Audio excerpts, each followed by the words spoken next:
Found footage horror films. Why do people love them? Why do people hate them?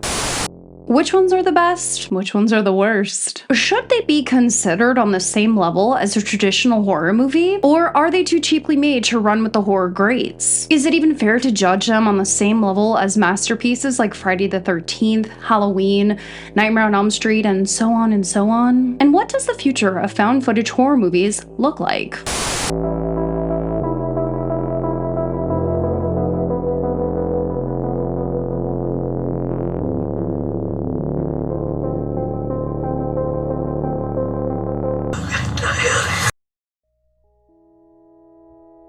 By definition, found footage is a technique where all or parts of an event are filmed and then later found and presented. The recordings are usually shot from the point of view of one or more characters with their commentary. To add to the element of it being real, the recorded footage will be done by the cameras, which leads to the well-known shaking, dizzying, sometimes I want to look away because I'm gonna throw up camera movements. In some found footage horror movies, only small edits will be made, such as adding an intro and an outro, with where the footage was found, how it came to be, and the mystery revolving around it. In films such as The Blair Witch Project and Paranormal Activity, in addition to others, they each have a black screen with white writing to explain to the viewers the context of what they're about to watch. And to add even more suspense, with hardly any editing, most times there's no background music, so the entire film is left up to the viewer's interpretation. In other found footage horror movies, the footage can be presented in a pseudo-documentary style, with talking head interviews exploring the events around what was captured. Examples of this are in films such as Mungo, The Conspiracy, Hell House LLC, Horror in the High Desert, and more. Then there are found footage horror movies with almost no introduction or talking head interviews such as Host, Unfriended, The Den, and others where the footage is mostly from the characters' computer screens. Along with capturing footage from standard handheld cameras and computers, CCTV and police surveillance footage, hidden spy cameras, GoPros, police body cams, cell phone footage, news footage, and even drone footage can be used. The use of drones in found footage has also become popular over the years since the Federal Aviation Administration made movie drones legal in 2014 and approved piloting rules and regulations for movie sets in 2016. The first found footage movies on record were Shirley Clarke's art house film called The Connection in the early 1960s. And then in 1980, cult horror feature Cannibal Holocaust was released. So if you don't know, in Cannibal Holocaust, an anthropologist leads a rescue team into the Amazon rainforest to locate a crew of filmmakers that have gone missing while filming a documentary on local cannibal tribes. Most of the movie was filmed with handheld 16mm cameras. There were controversies revolving around the film, such as animal cruelty and the director being charged with murder because certain scenes looked real, but the charges were later dropped once the actors were summoned to prove they were indeed alive. Another early found footage horror movie is Man Bites Dog that was released in 1992. A film crew follows a ruthless thief and heartless killer as he goes about his daily routine, but complications set in when the film crew loses their objectivity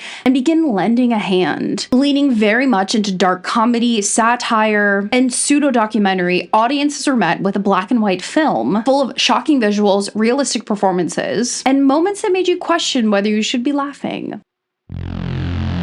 Then, in 1999, The Blair Witch Project was released and created a whirlwind of filmmakers to capitalize on the subgenre. In 1997, Eduardo Sanchez and Daniel Myrick sent 3 unknown actors into the Maryland woods with hardly any script and told them to film everything. They gave the actors some direction and taught them basic survival skills, but it was mostly on them. Many recognize that the reason the film did so well is because of Heather, Josh, and Mike. They were introduced quickly to the audience, as was their objective, which was to capture evidence of Blair Witch, hence the reason for the cameras. To go deeper into the worlds of Blair Witch and how it shaped the subgenre, why did so many people think that it was real? There are quite a few reasons. First, the trio's frustration with each other as the film progressed is reminiscent of how people would really feel. They got lost, they turned on each other, and became stir-crazy in the middle of the woods. This allowed the audience to also feel the same kind of emotions if they were also in that situation. Second, as mentioned, the film was released in 1999, only 6 years after the World Wide Web was made public and before social media platforms like MySpace in 2003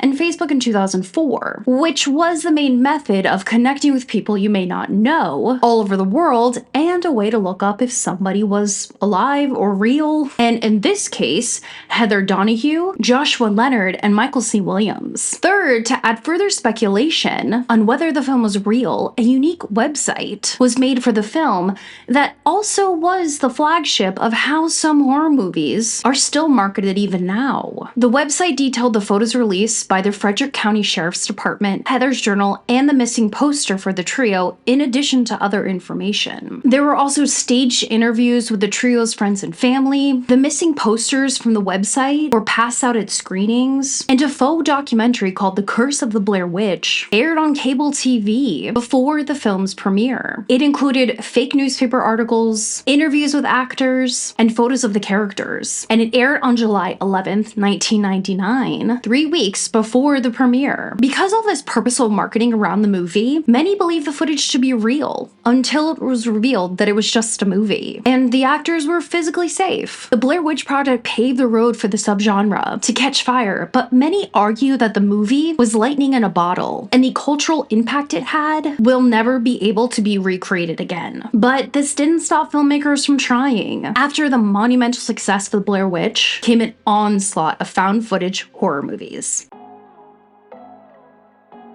So why do people love to watch found footage horror movies? For some, it makes it feel as if they are right next to the character or characters, and reacting to things alongside them. We are at the mercy of the camera's pointed direction to the things lurking around the corners, at times using night vision or a flashlight, or sometimes complete darkness, just the panicked breathing and screams of the characters. When the screen shifts to black, our minds start to fill in the blanks. Horror is subjective, which allows each person to envision their own fears versus a pre-visualized scene. Filmmakers capitalize on this scenario in found footage to scare the viewers more effectively. Sometimes our eyes can even play tricks on us, thinking that there is something lurking in the shadows. Found footage can also trigger audiences to feel as if they're watching something forbidden, something that they shouldn't be watching at all, which can cause excitement and add an extra layer of thrill. The raw, choppy, and sometimes uncut scenes tap into the curiosity of what a real dark web video could look like. This is explored in the 2013 film The Den. The premise of the movie is while studying the habits of a webcam chat users from the apparent safety of her own home, a young woman's life begins to spiral out of control after witnessing a grisly murder online. The footage shown is captured from the main character's computer, security cameras, and cell phone, and audiences watch as she being stalked and hunted. Another film rooted in the same premise is the 2015 film Radar, following a young graduate student who is tormented by a stalker who hacks into her electronic devices and monitors her every move. Capturing the feelings of being a woman living on her own, this movie leaves much to the viewer's interpretation as to what happens to the main character at the end of the movie. With dread being the central focus, the movie doesn't need major twists and turns. The setting and premise alone is scary enough. Another reason people enjoy watching found footage horror is because it feels familiar, not only from the devices, but the characters look like friends, family, neighbors, or a coworker. Using video cameras and cell phones to capture significant life moments is not uncommon. A first birthday, first Christmas, graduation, a concert. These events are recorded and saved to look back on whenever we choose. The mechanics of hitting the record button and stringing clips together is not hard, so when watching a found footage horror movie, the curiosity of how it's made is not lost. This brings us into why people might hate this subgenre. First, it might be too easy for anyone to make a found footage horror movie. And because of this, the subgenre is clogged and oversaturated. And finding a diamond in the rough feels impossible. The inevitable question of why are they even filming gets brought up into the equation almost immediately. I will argue that most found footage horror movies do a pretty good job of answering that question right away, especially now with everything everyone having a smartphone and the potential to go viral from a single clip online is extremely prevalent. But because of this amateur approach, there are the inevitable shaky camera movements that can cause viewers to feel dizzy and sick. Furthermore, our mind wants to see the entire picture of what the character or characters are running from so we can protect ourselves, even though we know consciously what we are watching isn't real. But arguing this point, the shakiness can add to the already heightened moment if it's done right. It can bring a sense of authenticity, that the scene is real, that it's uncut. The viewers are immersed further, and you can't tell what's going on, which escalates the fear factor. When characters are running through the woods or through in a haunted asylum, they are panicking and their survival instincts kick in. So even though the camera is on, it is completely forgotten. Additional reasons for the dislike of the subgenre is that some horror fans feel that they need to lower their expectations upon viewing. The acting is generally done by unknown actors who might not possess the best skills. The script calls for questionable decisions, and the final scene usually ends with a drop of a camera and nothing more is shown or explained. This can lead to a frustration and an overall dislike. But when it works, it really works. As already covered, the success of the Blair Witch paved the way for others. In 2007, Wreck was released, and it follows a late-night TV host, Angela, and her cinematographer who are following the fire service on a call to an apartment building, but the Spanish police seal off the building after an old woman is infected by a virus which gives her inhuman strength. It was a critical and commercial success, and is considered one of the best in the subgenre. The movie captures the life force of found footage by dropping the audience right into the hopeless chaos, capitalizing on the claustrophobia of the apartment hallways, running from the infected, and the actors were believable in their roles. And in 2008, Quarantine was released as the American remake of Wreck. Following the success of Wreck, Cloverfield was released the very next year. As a group of New Yorkers enjoy a going-away party, little do they know they will soon face the most terrifying night of their lives. A creature the size of a skyscraper descends upon the city, leaving death and destruction in its wake. Using a handheld video camera, the friends struggle to survive as New York crumbles around them. It was also well received by critics and audiences. With a much bigger budget than most found footage horror movies, sitting at $25 million to make, audiences watched as Manhattan got destroyed. The teaser trailer for the film also showed a very small clip of the movie where the characters were reacting to an explosion with no title and any further details, only a date. Staying true to form, there are shaky camera moments, but the scenes captured were catapulted by the high budget, like with the Statue of Liberty crumbling and the skyscrapers falling, leaving audiences drenched in an action-packed monster movie. On the topic of creature features, we also have the 2010 film Troll Hunter, the 2011 film The Tunnel, and the 2013 film Willow Creek. In Troll Hunter, a group of students investigates a series of mysterious bear killings, but learns that there was much more dangerous things going on. They start to follow a mysterious hunter, learning that he is actually a troll hunter. With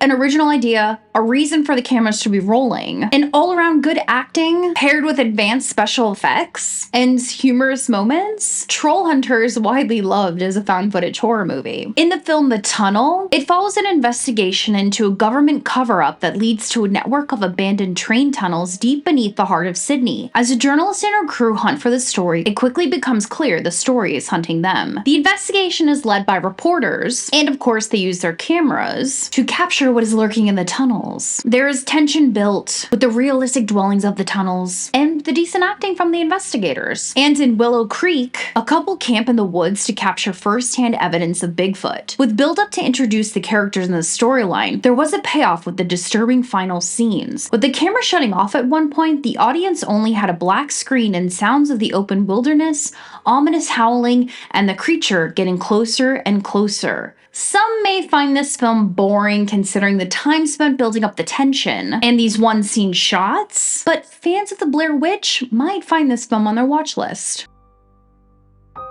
But then in 2009, a found footage horror film reached monumental success that was made for only $15,000 before it was purchased by Paramount Pictures. With the help of movie giant Steven Spielberg, it was called Paranormal Activity. Soon after moving into a suburban tract home, Katie and Mika become increasingly disturbed by what appears to be a supernatural presence. Hoping to capture evidence of it on film, they set up video cameras in the house, but are not prepared for the terrifying events that follow. Just as its predecessor, the Blair Witch, it used a tactical marketing campaign to intrigue potential audiences. But with the influx of social media, it wasn't as easy to trick people into thinking Katie and Mika were actually missing. So Paramount tapped into showcasing audiences' reactions instead. The trailer for the film showed real audience reactions while watching the movie at one of the very first screenings. With night vision cameras capturing their reactions, the trailer tapped into people wanting to know what this audience was watching. Curiosity was the focal point of this campaign. In addition to the unique trailer, Paramount garnered even more excitement for the movie, with the movie's website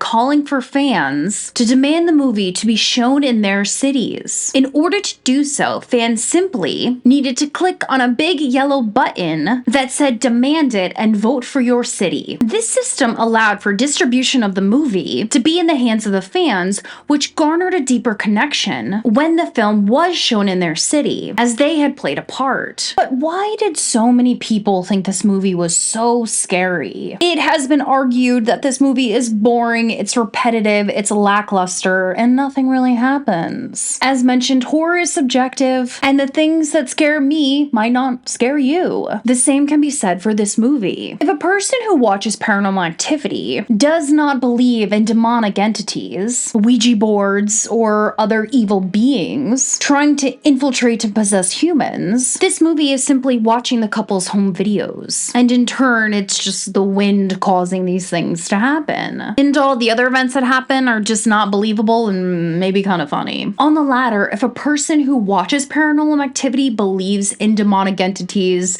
and Ouija boards, it is terrifying. Demons are intended to be the servants of the devil hates humans, and he wants all humans to suffer. So to imagine you are watching footage of something like a demon that is watching you while you sleep, when you're at your most vulnerable, is truly scary. To further explore this, to not know why a demon has chosen you as their prey escalates the fear. When Katie is possessed and eerily gets out of bed to watch her partner sleep for hours on end, with the camera rolling and the timestamp sped up, it sets off signals and triggers questions inside believers as to what is this thing doing? What is this thing planning? And what does it want? On top of the storyline, the deliberate intention of found footage elements thrive. The footage captured from the characters' cameras show the subtle scares of lights flickering and then bumps in the nights, dark hallways, the familiar setting of being inside of a home, all causing tension and anxiety to rise until the final scene. Because the camera is our only source of evidence, we are forced to only see what we're allowed, which causes a primal fear of not knowing what is lurking in the dark to get us. Now, demonic entities and possession is no stranger to the horror genre, and in addition to Paranormal Activity, there are a plethora of other found footage horror movies that center on the same subject. In 2010, The Last Exorcism was released, and it follows a troubled evangelical minister who agrees to let his last exorcism be filmed by a documentary crew. I feel like this film sort of flew under the radar as a found footage horror film. It does take the same premise as a possession horror film, but it does take it up a notch with the camera work. The ambiguous ending does leave it up to the viewers, which is sometimes a known quality for this subgenre. In 2021, The Medium was released, and it follows a horrifying story of a shaman's inheritance in the Islam religion of Thailand. What could be possessing a family member might not be the goddess they make it out to be. A camera crew is capturing the shaman's story, and the movie encourages the viewers to embrace the slow burn because it it is riddled with very creepy scenes, foreshadowing, and subtle plot points, in addition to a land that many of us may never get to see. And 1 year later, Incantation was released. 6 years ago, Lee Rowan was cursed after breaking a religious taboo. Now she must protect her daughter from the consequences of her actions. The film uses camcorder footage, cell phones, and security camera footage to tell the story, with the first few minutes of the film completely immersing the viewers in immediately. It continues to strike hard with creepy, tense atmosphere and decently scary scenes. As the Blair Witch Project showcased a pseudo-documentary to scare the audience, the Poughkeepsie tapes, released in 2007, used the same tactics but pushed the boundaries much further. In an abandoned house in Poughkeepsie, New York, murder investigators uncover hundreds of tapes showing decades of a serial killer's work. This film took on a new life when it got reignited by social media platforms, with younger generations debating their thoughts and opinions. Positioned much like a documentary one could watch on network television, the film used mock news coverage, newspaper articles, 911 calls, interviews, and of course video clips the serial killer captured of his victims. Made on a shoestring budget and a strict time frame, the film did what it was set out to do, even if it took a bit more time for more people to watch it. One other film that seems to connect with the Poughkeepsie tapes, as it also got a new life when the younger generation found it on social media, is Megan is Missing. Considering the premise of this one and the imagery shown, I don't really want to say much more about it, as I'm not really a fan. Moving on. To Grave Encounters, which was released in 2011, uses the same pseudo-documentary themes. The movie centers on a ghost hunting reality show production crew who locks themselves inside an abandoned mental hospital that's supposedly haunted, and it might prove to be all too true. From the synopsis alone, it's already answered the question as to why the cameras are recording everything. Using the night vision setting, the crew wandered the dark hallways in search of clues that the hospital was actually haunted by malevolent forces. Interlacing this footage with interviews from workers and trespassers, it created the atmosphere for its audience, even with the relatively simple storyline. The majority of the film was captured with their handheld cameras, so once again, the audience is at the mercy of what is directly in front of them. But there were also scenes intertwined where cameras were positioned, so the audience would get larger shot of rooms and hallways, which added to the scare factor as to what was lurking in the dark that the cameras couldn't pick up, leading to a very effective found footage horror movie. More recently, in 2024, Devon was released, and it follows 5 explorers who are investigating the abandoned site of a missing girl years later via a cryptic website, unaware of the sinister one-way journey and terrifying deadly experience awaiting them. The film used the footage captured from the explorers' camera, news footage, police investigative footage, and police body cams. Very heavy on the shaky camera movements and quick cuts to tell the story. There are quite a few parallels to this film and the 2011 film Grave Encounters, which is not a bad thing as filmmakers take inspiration from each other. In addition, and following the pseudo-documentary format, is the 2008 film Lake Mungo, and it follows the evidence left behind after a young girl drowns in a lake. Using talking head interviews, cell phone footage, and audio and voice tape recordings, Lake Mungo creates a bleak and unsettling atmosphere, leaning more into the mystery of the young girl's death and how a family deals with grief. Lake Mungo doesn't rely on jump scares, but more of a build-up to answers and a very unnerving conclusion. Using elements of found footage, the movie is able to tell the story to create a sense of realism from the home videotapes to the eerie cell phone footage. Another film that served as a pseudo-documentary is Horror in the High Desert. It was released in 2021, and it follows an outdoor enthusiast who went missing in northern Nevada. He was never located. Friends and loved ones recorded recall the events and for the first time talk about the horrific conclusion to his fate. This found footage horror movie takes the viewers on a deep dive into what happened to the main character through talking head interviews, vlogging footage, and police footage. Hell House LLC also captures pseudo-documentary style, but leans heavily into found footage with the investigation into what happened during the shocking opening night of the crew's haunted house attraction. The narrative is told through the crew's cameras, in addition to talking head interviews. News footage also adds a deeper sense of realism, with reporters relaying the horrifying details of the opening night. A useful tactic in this film, in addition to others, is the wide camera frame that shows figures in the background the character might not be privy to. In one particular jarring scene, when one of the crew members is talking to his camera in bed, there is a demonic presence behind him that he cannot see yet. This scene sets the audience into motion to wanting and needing the character to turn around and look behind him, which is a classic example found in many horror movies. While on the topic of haunted houses, in 2014, The House's October Bill was released. It follows 5 friends who are stalked by a group of mysterious and disturbed individuals while on a road trip looking for the ultimate haunted house attraction. Cameras capturing their every move and every haunted attraction, the film takes the viewers with them on the journey, even after they aren't the ones controlling the cameras.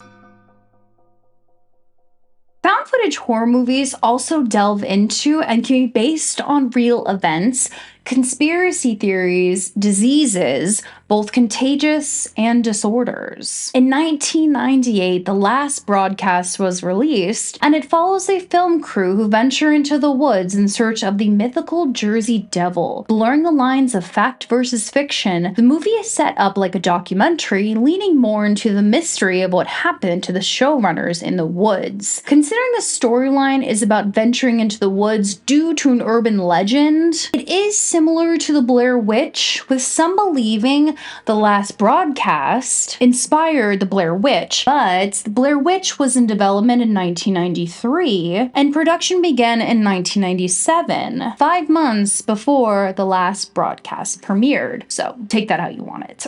In 2012, The Conspiracy was released, and it's a pseudo-documentary about conspiracy theories that takes a horrific turn after the filmmakers uncover an ancient and dangerous secret society. Interlaced in uncovering the New World Order Illuminati-esque secret society is a plethora of real conspiracy theories that can easily be found in a subreddit. Talking head interviews accompany the footage, captured from the filmmakers, entangled in red string theories, blurred faces, altered voices, and a trippy ending. The Conspiracy is a bare-bones, true-to-form found footage horror movie that obscures reality and could make audiences wonder if it's actually real. Very reminiscent of the Blair Witch. The Sacrament, released 1 year later in 2013, follows a news team who trail a man as he travels into the world of Eden Parish to find his missing sister, where it becomes apparent that this paradise may not be as it seems. Based on the tragic events of the Jonestown Massacre and under the guise of Vice News, which is a real organization that produces content on current affairs, this found footage taps into the devastating truth behind what happened with a storyline built in. Continue with real places and events is the 2014 film As Above, So Below. When a team of explorers venture into the catacombs that lie beneath the streets of Paris, they uncover the dark secret that lies within the city of the dead. With this already haunting mystery around the Paris catacombs, the film melded together their real history with the storyline, taking viewers into their world with video cameras and headlamps as their only source of light. The film's atmosphere was already intensified, with the explorers illegally venturing down into the catacombs, but brought it to a next level of fear with what their cameras were capturing, along with the feelings of claustrophobia, dizzying parallels, and water submersion. As mentioned, found footage films delve into diseases, both contagious and disorders. In 2012, The Bay was released, and chaos breaks out in a small Maryland town after an ecological disaster occurs. This This film follows a small-town reporter who wants to document everything and uses other digital evidence like 911 calls, news reports, and more to tell the story. This film really drives home the message that something like this could happen, so the scenes playing out feel eerily similar to weather disasters and viral infections, which we have seen on the news time and time again. 1 year after The Bay, the film Afflicted was released, and it follows two best friends who see their trip of a lifetime take a dark turn when one of them is struck by a mysterious affliction. Now in a foreign land, they race to uncover the source before it consumes him completely. Using cameras to capture their travels and continuing to use them as the main character dives deeper into the illness, it's a similar premise to others, but gaining sympathy for the two friends kind of sets it apart a little bit. So as The Bay focused more of like a global disaster, the 2014 film The Taking of Deborah Logan centered on one disease.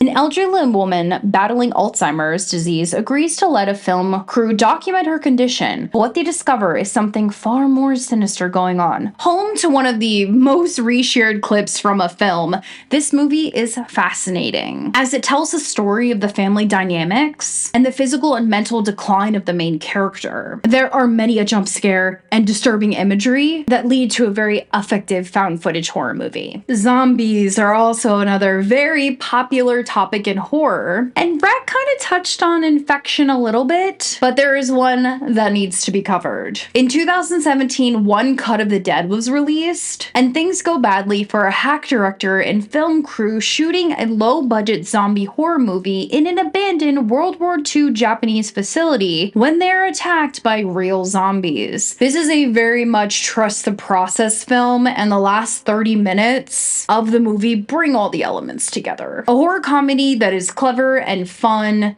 and just begs for a rewatch, and shows the behind the scenes of creating an effective found footage horror film. In addition to real places, real events, diseases, real people can also be a focal point of found footage. Be My Cat, a film for Anne, follows an aspiring Romanian filmmaker obsessed with Hollywood actress Anne Hathaway, who goes to shocking extremes to convince Anne to star in his upcoming film. This film is very unsettling and effective, with the main character using his handheld camera to capture the behind the scenes of a movie he wants to inevitably film with Anne Hathaway. He spends the majority of the movie talking to his camera as if Anne is listening on the other side.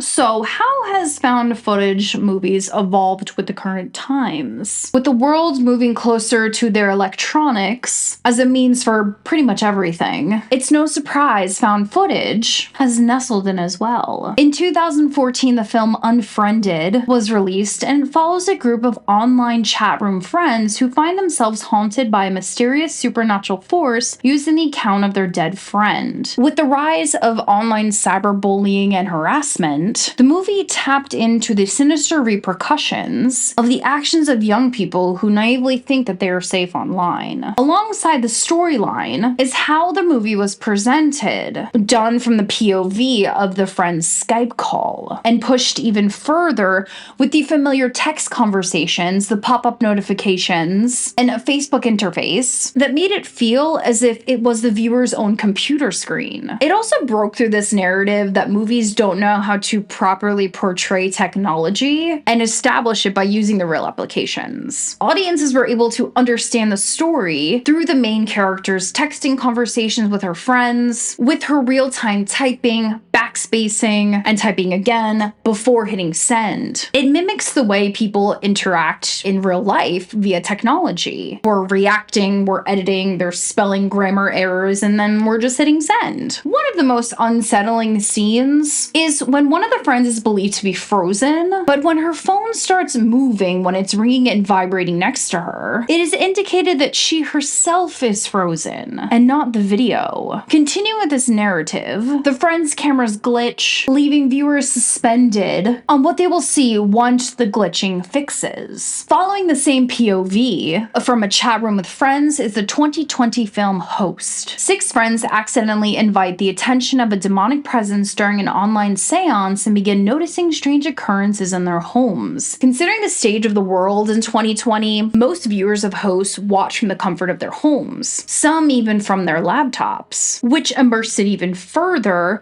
when they hit play and it was revealed that the entire movie was done through Zoom. Leading with the same tactics as Unfriended, hosts capitalized on lags and glitches, with the characters' faces illuminated by their computer screens, with only the darkness of the room behind them. Host also relied on filters to bring home the familiarity, with one character going into her kitchen and a filter glitches onto something standing next to her that she cannot see. And more recently, in 2023, Missing was released. When her mother disappears while on vacation in Colombia with her new boyfriend, June's search for answers is hindered by international red tape. However, as she digs deeper, her digital sleuthing soon raises more questions than answers. This film is chock full of technology interfaces such as Google, Google Maps, iMessage, FaceTime, social media apps, Ring camera footage, security cameras, news footage, and more to tell the compelling story of the main character desperately trying to find her mom. Relying on top-notch editing, it keeps the viewer watching as the mystery goes deeper and then is finally solved.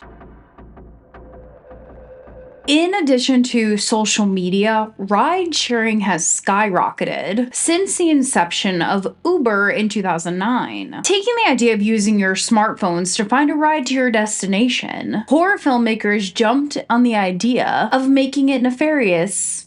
Because why not? Spree, released in 2020, follows a rideshare driver desperate for an online following, has figured out a deadly plan to go viral, and he will stop at nothing to get his 5 minutes of fame. This film was a horror comedy with themes that went deeper than the awkward main character killing strangers who got into his car. It was social commentary at the lengths that some will go to garner online fame, intertwined with dark twists and a shocking ending. And we can't move on from social media without recognizing the impact of influencers. Whether you love them or hate them, influencers have changed the game in marketing, and filmmakers across all genres have crafted and created characters in response. With the influx of influencers picking up their cameras and filming themselves, it's not surprising horror has traversed into making movies around the topic. They have the live stream elements that most are used to seeing, along with the on-screen comment section, scrolling up the screen to immerse the viewer into even more realistic viewing experience. In 2010, Ganjiam Haunted Asylum was released, and it follows the crew of a horror web series who travels to an abandoned asylum for a live broadcast. It soon encounters much more than expected as it moves deeper inside the nightmarish old building. Using high-tech cameras and live streaming technology, this movie is wicked relentless in its imagery. Considering the main characters are knowledgeable of their equipment, there isn't a ton of the standard shaky camera movements. In 2019, Death of a Vlogger was released and follows an ambitious vlogger who experiences the dark side of the internet when his latest video, which features an alleged haunting, goes viral. Using talking head interviews to tell the story along with the footage from the main character, there are lots of twists and turns as the audience tries to uncover the truth behind the viral video. It is different than most found footage horror movies, but for fans of the subgenre, it can be intriguing. In 2022, Deadstream was released, and it follows a disgraced internet personality attempting to win back his followers by live streaming one night alone in a haunted house, but when he accidentally upsets a vengeful spirit, his big comeback event becomes a real-time fight for his life. Banking on doing anything for likes, the main character is over the top and obnoxious and interjects comedy into the ghost story plotline, using his camera to capture everything. Deadstream is a well-liked found footage horror movie. Also in 2022, #Chad Gets the Axe was released, and it follows 4 social media influencers who livestream their trip to Devil's Manor, former home to a satanic cult, using their phones, cameras, GoPros. This is a Gen Z horror comedy movie with decent jump scares characters and a bleak ending. The acting is also done well by the 4 main characters, so the storyline is somewhat believable, even with the ending of reactionary commentary from viewers trying to debunk the entire thing, which is a very real thing that happens on social media. Even content creators right here on YouTube are taking the subgenre to new heights. In 2024, the short film Milk and Cereal was released, and it follows a surprise birthday prank that takes a turn for the worse when a popular social media duo must face the reality of the terrifying aftermath. Made for only $800, the internet watched and applauded the creators of the sinister storyline and doing a lot for a little.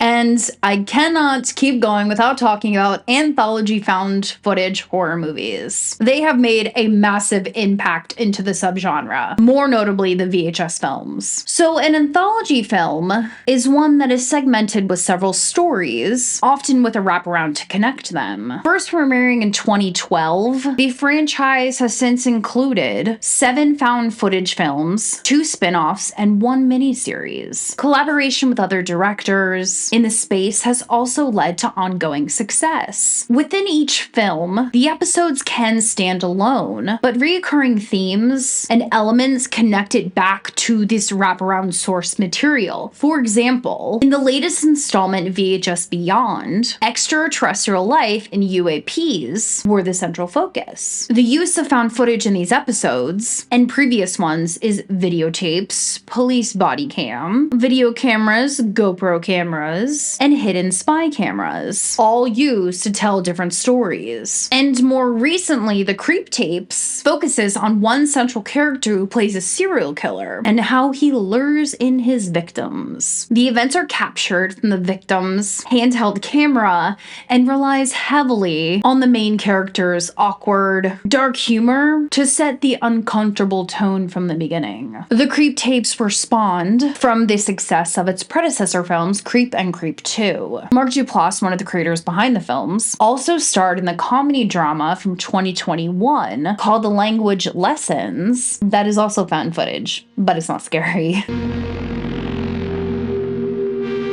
On the topic of videotapes, there is one film from 2018. It's called Butterfly Kisses. It follows a director who discovers a box of videotapes showing the creepy film project of 2 students that stars a local horror legend. The premise is very on brand for found footage horror movies with local legend lore and the use of videotapes, so for fans of the subgenre, it is good. A story within a story. The movie focuses on the mood and feelings versus like the shock and the awe. And to not mention the 2015 film The Visit might be alright for a few considering the director. I personally like M. Night Shyamalan, but we have to give this recognition. 2 siblings become increasingly frightened by their grandparents' disturbing behavior while visiting them on vacation. The siblings use their computer to keep in touch with their mother while they are away, and they're also using a handheld camera to document everything as the older sibling wants to understand where and how their mother grew up. It's riddled with very creepy and unsettling imagery from the grandparents.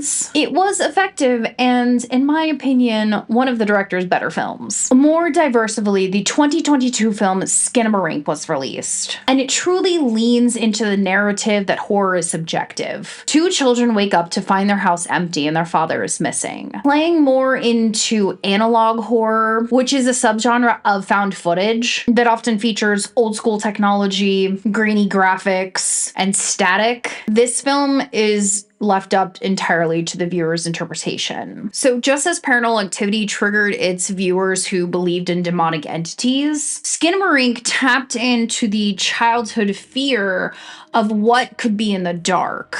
A violent household, no control of your decision making, and a fear of abandonment. With the unlit hallways, the glow of the TV, and no parent in sight to offer comfort, the film was unsettling to viewers who were unsure of what part of themselves it might have triggered. Another film I was on the fence to adding to this video was Late Night with the Devil. It was released in 2023, and it follows a live television broadcast in 1977 that goes horribly wrong, unleashing evil into the nation's living room. This could fall into the category of pseudo-documentary, and considering the footage that is shown was found, it was shot more in a traditional narrative style with touches of found footage thrown in, like when the characters went backstage to discuss what had just happened on set.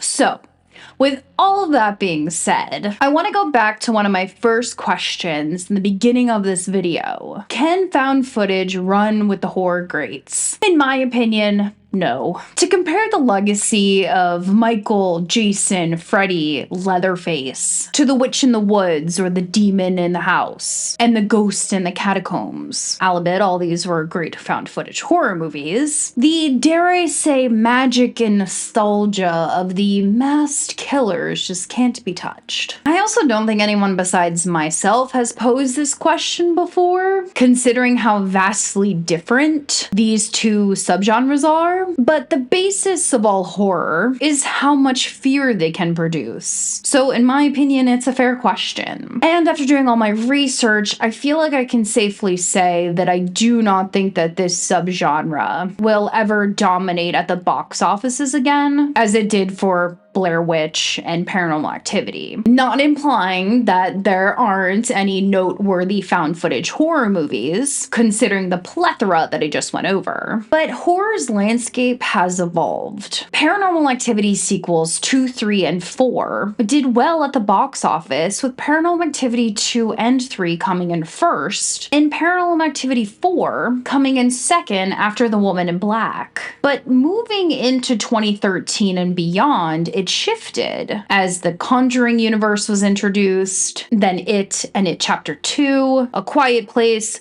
Smile, Five Nights at Freddy's. Modern horror has also stepped into the picture with films like Get Out, Hereditary, The Babadook, and Talk to Me. I do think that modern horror will continue to utilize elements of found footage, but it's not going to be the entirety of the film. Looking at 2025, the horror films in the lineup include the last installment of The Conjuring, Megan 2.0, Insidious 6, the second Five Nights at Freddy's, The Black Phone 2, and a ton more. The lineup does call for some found footage, and of course, like, advancements in technology. So, what does this all mean for the future of found footage horror movies? I have no idea. I'm not a filmmaker, I'm just a horror fan. But in all honesty, I wouldn't worry, because even though the rest of the world has their eyes on modern horror and new horror, found footage horror films are still super popular among horror fans. So if you're a fan of found footage, I